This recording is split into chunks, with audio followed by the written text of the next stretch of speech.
इसलिए जहां नमाज का जगह है वहां नमाज पढ़े, मदरसा में जाके नमाज पढ़ाइए, मस्जिद में नमाज पढ़ाइए। और उससे ज्यादा जगह की कमी है ना तो कब्रिस्तान में जगह बनाइए, वहां बहुत लंबा लंबा घेर कर रखे हैं, वहां नमाज पढ़वाइए। ईद की नमाज क्या हुई मानो एक बवाल सा खड़ा हो गया है, जिसको देखो ईद की नमाज को लेकर के अपनी तरीके से बातें बताना शुरू कर देता है। तो चलो हम आपको बता देना चाहते हैं कि ईद की नमाज को लेकर के तमामी तरह तरह की बातें की जा रही हैं और लोगों तक मैसेज पहुंचाया जा रहा है। हद तो ये हो गई है कि अब मुसलमान रोडों पर ईद की नमाज अदा नहीं कर सकते।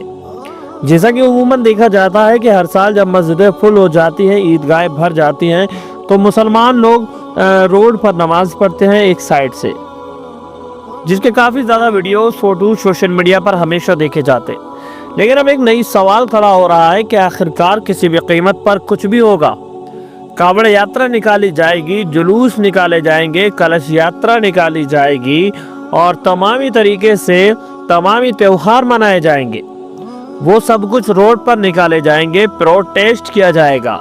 खास तौर से पूरे महीने कावड़ यात्रा निकाली जाएगी, वो सब कुछ रोड पर निकाली जाएगी। और जब नमाज का वक्त होगा तो नमाज सिर्फ और सिर्फ मस्जिदों में पढ़ी जाएगी, ना ही नमाज रोड पर पढ़ी जाएगी और ना ही नमाज छत पर पढ़ी जाएगी। ये मैं नहीं कहता, बल्कि वो लोग कहते हैं जो आज मजहब इस्लाम को लेकर के तमामी तरह तरह की बातें करने लगे हैं। ईद की नमाज से पहले ये खबर सोशल मीडिया पर काफ़ी तेज़ी के साथ वायरल हो रहा है कि मुसलमान रोडों पर नमाज नहीं पढ़ पाएंगे, मुसलमान रोडों पर नमाज अदा नहीं कर पाएंगे। अगर मुसलमानों को नमाज अदा करनी है तो या तो वो अपने घर पर नमाज अदा करें, या अपनी मस्जिद में नमाज अदा करें, या फिर अपनी ईदगाह के अंदर नमाज अदा करें। अब तक जिन मुसलमानों ने रोडों पर नमाज पढ़नी थी पढ़ ली, अब आज के बाद कोई भी मुसलमान रोड पर नमाज पढ़ता हुआ नजर नहीं आएगा। और अब तो उस वक्त हो जाती है जब बताया जाता है कि जगह की अगर कमी है तो कब्रिस्तान में जाकर के नमाज पढ़ो। और ये बातें मुल्क हिंदुस्तान से उस वक्त निकल कर के आती हैं जब लोग मजहब इस्लाम को लेकर के तमामी तरह तरह की बातें करते हैं। और ये लोग वही लोग हैं जो आज नहीं पैदा हुए, बल्कि सदियों से मुल्क हिंदुस्तान के अंदर रहते आ रहे हैं। और आज किस तरह से ये लोग बदली बदली बातें करते हुए नजर आ रहे हैं। न्यूज़ 24 में इस वीडियोस को कैद किया गया है कि 10 मिनट की नमाज अगर जगह की कमी की वजह से किसी को परेशान किए बिना कहीं खाली जगह पर पढ़ ली जाए तो इससे क्या दिक्कत है। तो इनसे आपको दिक्कत है कि अगर जगह की कमी है और आपको अगर नमाज पढ़नी है तो आप कब्रिस्तान में जाइए, जहाँ जाकर के आप जगह घेर चुके हैं। वीडियो को स्किप ना करें, हम आगे चल कर के वीडियो दिखाने वाले हैं। वीडियो क्लिप में बताएंगे किस तरह से बताया गया है कि अगर मुसलमानों को कोई दिक्कत की या परेशानी की बात है तो वो कब्रिस्तान चले जाएं और कब्रिस्तान के अंदर जाने के बाद नमाज अदा कर लें। रोड पर किसी भी मुसलमान को किसी भी कीमत पे नमाज अदा करने की इजाज़त नहीं है। यानी आप मुसलमान हैं, मजहब इस्लाम से ताल्लुक़ रखते हैं, तो आपको मस्जिद के अंदर नमाज अदा करनी होगी।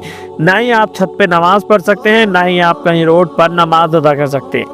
ये बात उस वक्त आई है जब ईद के मौके पर लोग नमाज अदा करने वाले हैं। और आए दिन इस तरह की खबरें सोशल मीडिया पर देखी जाती हैं।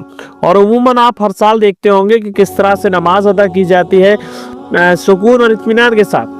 जबकि कलश यात्रा और कावड़ यात्रा जब निकलती है तो पूरे डीजे के साथ निकलती है, जिसमें लोगों को परेशानियों का सामना भी करना पड़ता है। लेकिन नमाज के बारे में आप लोग जानते हैं कि नमाज रोड किनारे हो या मस्जिद में हो या फिर किसी फील्ड के अंदर हो, आपने कभी भी किसी तरह की कोई बात नहीं सुनी होगी, ना ही कुछ ऐसा मैटर देखा होगा कि मुसलमान नमाज अदा कर रहे थे और ऐसा हो गया और वैसा हो गया। लेकिन कहने का मकसद ये है कि सिर्फ और सिर्फ मुसलमानों को परेशान करना है। सबसे बड़ी बात तो ये है कि मुसलमान किसी भी कीमत पर अपनी नमाज अदा ना कर लें, बस यही ये लोग चाहते हैं और इसी का इन लोगों ने प्रोपेगेंडा बना रखा है। चलिए देरी ना करते हुए सबसे पहले हम आप लोगों को इस वीडियो को दिखाई देते हैं। देखिए, करोड़ों हिंदुओं के भावना का सवाल है।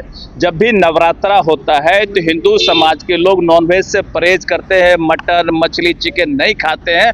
अगर उनका डिमांड है कि ये बंद हो, क्योंकि देख करके भी लोगों को परेशानी होती है, पूजा पाठ में दिक्कत समझ में आता है, तो अगर लोग डिमांड करते हैं तो निश्चित रूप से इस पर विचार होना चाहिए। और अगर बैन करना पड़े तो हम इसके समर्थन में बैन कर देना चाहिए। लेकिन क्या लगता है कि बिहार में संभव है, बिहार में काम होना चाहिए?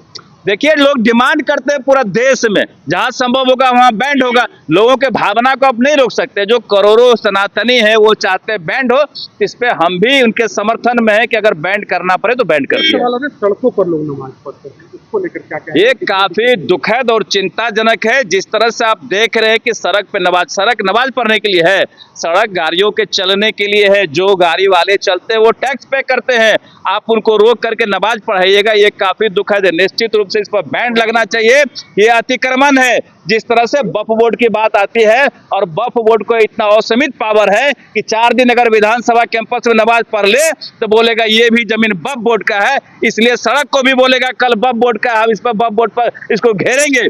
इसलिए जहां नमाज का जगह है वहां नमाज पढ़े, मदरसा में जाके नमाज पढ़ाइए, मस्जिद में नमाज पढ़ाइए, और उससे ज्यादा जगह की कमी है ना तो कब्रिस्तान में जगह बनाइए, वहां बहुत लंबा लंबा घेर कर रखे हैं, वहां नमाज पढ़वाइए।